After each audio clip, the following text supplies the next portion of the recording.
on voit ici le Midrash Tanchuma sur la parashat Balak. Vayar Balak. Et Balak, il a vu. Le Midrash fait le lien avec le pasuk dans la Torah, Hatsur Tamim Po'alo. Le rocher, elle est entière son œuvre. Le rocher, c'est Akadosh Baruch Hu qui est notre rocher. Sa création, elle est entière. Kichol Derachav Mishpat. Parce que tous ces chemins, ils sont justice. Tous les chemins d'Akadosh Baruch Hu, ils sont justes. Alors quel est le lien? Il nous dit le Midrash, Akadosh Baruch Hu, il a déjà anticipé la réponse à la plainte des nations du monde, des Umat HaOlam, qui risquent de se plaindre à la venue du Mashiach. C'est-à-dire, lorsque le Mashiach il va venir, l'Atid Lavo, alors les nations du monde, ils peuvent dire, écoute, Akadosh Baruch Hu, nous, peut-être qu'on n'était pas dans le droit chemin, mais on n'a pas eu comme le Ham Israël le mérite qu'ils ont eu d'avoir des rois. Ils ont eu des rois, ils ont eu David Améler, ils ont eu Shlomo Améler, ils ont eu des prophètes, Moshe Rabbeinu, Eliyahu Hanavi, ils ont eu des sages, Rabbi Akiva, Rabbi Meir Bar Alanes, ils ont eu tout ça. Et ces hommes-là, ils ont été là pour les mettre dans le droit et dans le juste chemin. Et nous, on n'a pas eu tout ça. Donc qu'est-ce qu'on peut rien nous reprocher, on n'a pas eu tout ça. Alors il dit non, il dit à Kadosh Baruch Hu, durant toutes les générations, il a déjà mis en place chez les nations du monde, des rois, des prophètes, des sages. Et il fait même la comparaison. Il dit, des rois, on a eu comme roi, nous, le Ham Israël, on a eu Shlomo HaMelech. Et Shlomo HaMelech, il a régné sur le monde entier. Sur le monde entier, il a régné. Mais aussi sur les créatures, sur les animaux, il a régné également. Et en parallèle, il y a eu Nebuchadnezzar, Nabucodonosor, qui a régné sur toute la planète et qui a aussi régné sur les créatures. Comme il dit le Pasuk, Vegam et Chayat Hasadeh Natachilo les Rovdo. Il dit à Kadosh Baruch Hu, je lui ai donné aussi les bêtes du champ pour le servir à Nebuchadnezzar. Il chevauchait des lions, Nebuchadnezzar. Les bêtes, elles étaient à son service. Il dit, regarde, Shlomo HaMelech, il a construit une maison pour Akadosh Baruch Hu, il a construit le Beth Amikdash. Nebuchadnezzar, il est venu, il a détruit cette maison. Shlomo HaMelech, il a dit des louanges, il a dit des prières à Akadosh Baruch Hu. Nebuchadnezzar, il est venu, il a blasphémé, il a insulté le nom d'Hachem. Il dit David Améler. David Améler, il était très riche. David Améler, il faut savoir que toutes les guerres, il allait en guerre et il sortait une victoire énorme, une réussite énorme de David Améler. Et l'argent et l'or qu'il amassait au fur et à mesure de toutes ces guerres, c'était quelque chose d'énorme. Il a amassé énormément d'argent et d'or. Qu'est-ce qu'il a fait avec tout cet argent? Il l'a donné pour la construction du Beth Amikdash. Il faut savoir que le Beth Amikdash, c'est Shlomo HaMelech qui l'a construit, mais c'était avec l'argent de son père. David Améler, il avait déjà préparé l'argent pour le Beth Amikdash. Et de l'autre côté, en parallèle, on voit Haman de la Megillat Esther. Il était très riche lui aussi. Akadosh Baruch Hu lui a donné une fortune énorme. Qu'est-ce qu'il a fait? Il a utilisé son argent pour payer Achashverosh pour qu'il accepte de tuer un peuple entier. Voilà ce qu'il a fait de son argent. Il continue le Midrash. Il nous dit chez les prophètes, chez les Umat HaOlam, dans les nations du monde, il leur a donné aussi un prophète qui parlait avec Akadosh Baruch Hu tout le temps, comme Moshe Rabbeinu de notre côté. C'était qui ce prophète-là? Bilam. Qu'est-ce qu'il a fait? Il a entraîné la perte, il a voulu entraîner la perte du Ham Israël dans leur Olam Haba, avec les Benot Midian, quand il a mis les filles de Midian sur la route pour faire fauter les hommes. Ça, c'était Bilam, le prophète des nations. Tandis qu'on voit que le peuple d'Israël, on a eu des prophètes comme par exemple le prophète Yirmia Navi, que le pasuk qui dit là-dessus, Navi, la Goïm Netaticha, il lui dit à Kadosh Baruch Hu à Yirmia, je t'ai donné en tant que prophète pour les peuples. Et Yirmia, il a réprimandé les peuples pour les remettre dans le droit chemin. Et on voit que les prophètes qu'on a eus, ils ont été miséricorde, ils ont été de rachamim, ils ont eu de la miséricorde vis-à-vis non seulement du Ham Israël, mais aussi vis-à-vis des Umat HaOlam, vis-à-vis des nations du monde. Comme on retrouve avec le prophète Yesharia, un très beau pasuk. Il dit comme ça, il dit Alken, c'est pour ça, Me'ai, les Moav, Yehemu, Kakinor, Yehemu. Il dit Alken, c'est pour ça, Me'ai, mes entrailles, les Moav, pour le peuple de Moav, Kakinor, comme une harpe, Yehemu, ils vont gémir. C'est-à-dire le prophète Yesharia Hanavi, il dit que ses entrailles vont gémir comme une harpe sur le malheur du peuple de Moav. Alors que Yesharia Hanavi, c'est un prophète juif, sur le peuple de Moav. Comme ça, il a eu pitié d'eux, il a eu miséricorde. On retrouve également avec le prophète Yecheskel, il dit comme ça, Ben Adam, Sa al Tsor Kina, homme, fait sur la ville de Tsor, une ville de Umat HaOlam, Kina, une plainte, une tristesse sur le malheur qui leur est arrivé. Donc on voit que même les prophètes juifs, ils avaient pitié sur les Ummat Ha'olam. Tandis que les prophètes des Ummat Ha'olam, ils se sont comportés avec cruauté vis-à-vis du Ham Israël, même comme on voit ici avec Bil'am, qui a voulu anéantir le Ham Israël, un peuple entier, gratuitement, alors qu'il lui avait rien fait.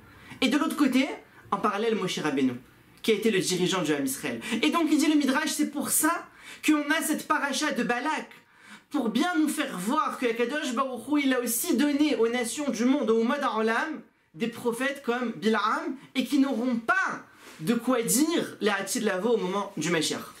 Alors autre chose, il nous dit le Midrash, il faut savoir que Balak ben Tzipor, le roi Balak, il détestait le Ham Israël le plus. C'était celui qui détestait le plus le Ham Israël. On voit que les autres peuples, ils se sont attaqués au Ham Israël avec des guerres, avec de l'esclavage en Égypte. Ces choses-là, ça donne un moyen au peuple d'Israël de subsister, de continuer à vivre. Une guerre, un esclavage, on peut encore être là, s'en sortir. Mais là, il est venu, il voulait utiliser Bil'am pour anéantir tout le peuple d'Israël sans leur laisser aucun souvenir, rien du tout. Donc on voit qu'il détestait plus que tout le monde. Et il dit le Midrash, il vaut mieux que les Réchaïm, Noach lahem, ce serait agréable pour les Réchaïm d'être aveugles, à tel point. Il nous dit, Vayar, il a vu Vayar Balak, cette vision elle a été mauvaise. Et à chaque fois on retrouve que lorsque les Réchaïm, ils ont regardé, ça a été mauvais. Comme à l'époque du Maboul, Vayirou Bene Elokim et Benot Adam, ils ont vu les filles de l'homme, ils ont fauté, ça a entraîné le Maboul. Vayar Ham, il a vu Ham, le fils de Noach, il a vu la nudité de son père Noach, ça a entraîné qu'il a castré son père Noach.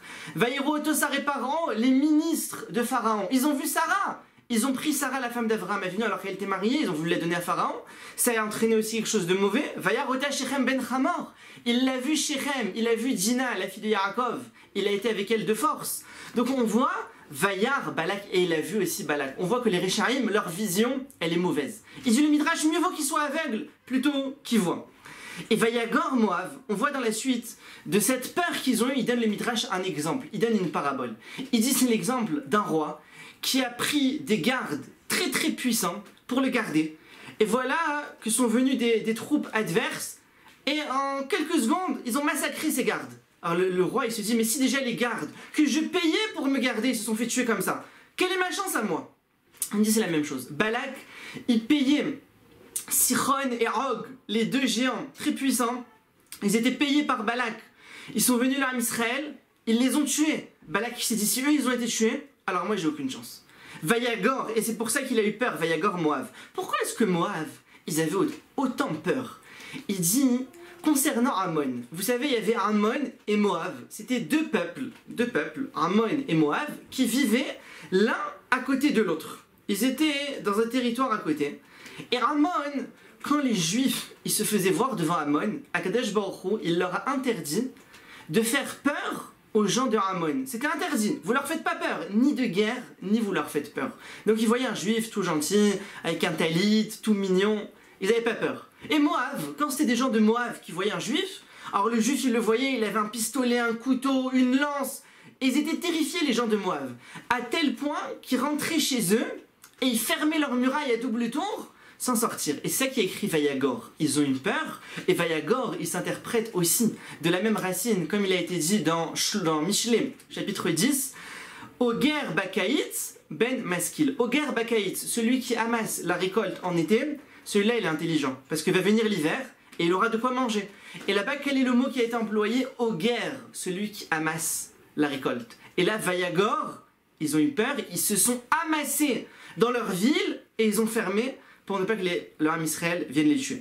Vayagor, ils ont aussi eu cette crainte, il dit le Midrash, ils voyaient déjà les Juifs qui prenaient leur maison.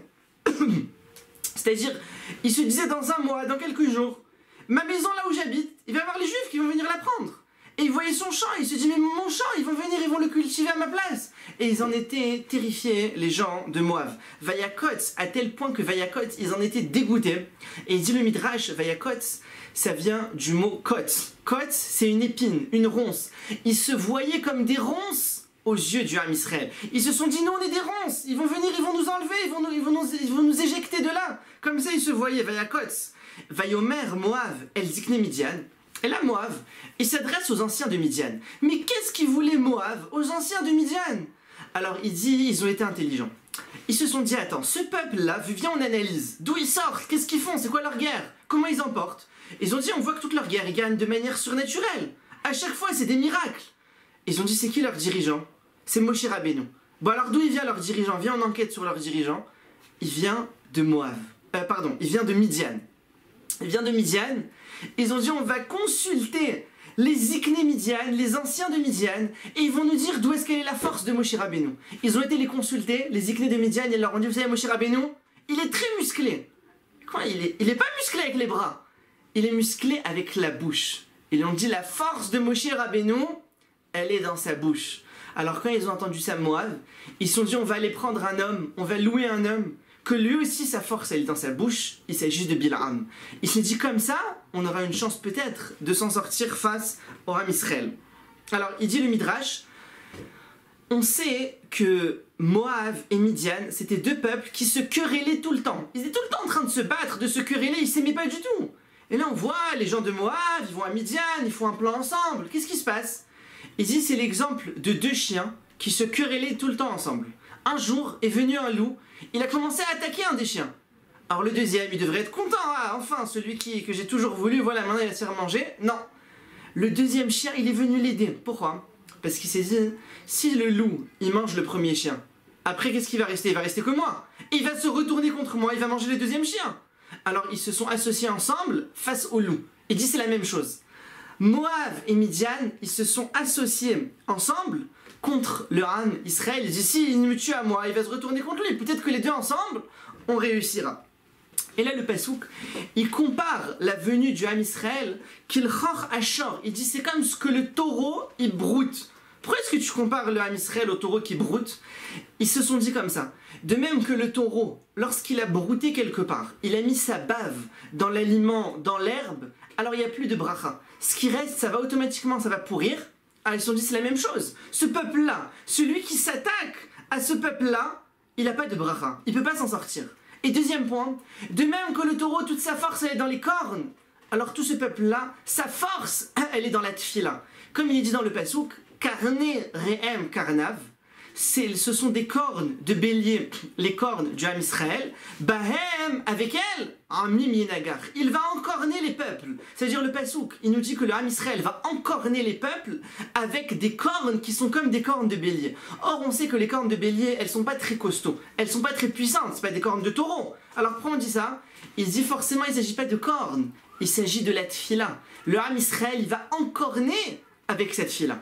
Et qu'est-ce qu'il faisait là-bas, Balak? On voit qu'il était roi à ce moment-là. Il dit le Passouk, ou Balak ben Tzipor, et Balak fils de Tzipor, Melech les Moab, était roi de Moab, Ba'etaï, en ce temps-là. Ça veut dire là oui, et avant non.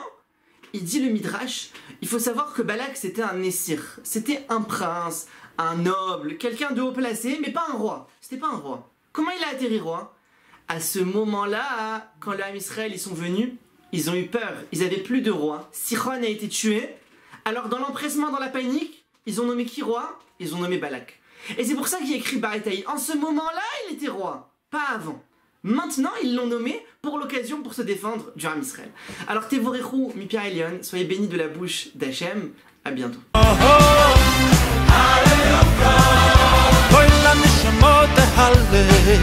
כל הנשמות הלל כל, כל הנשמות הלל כל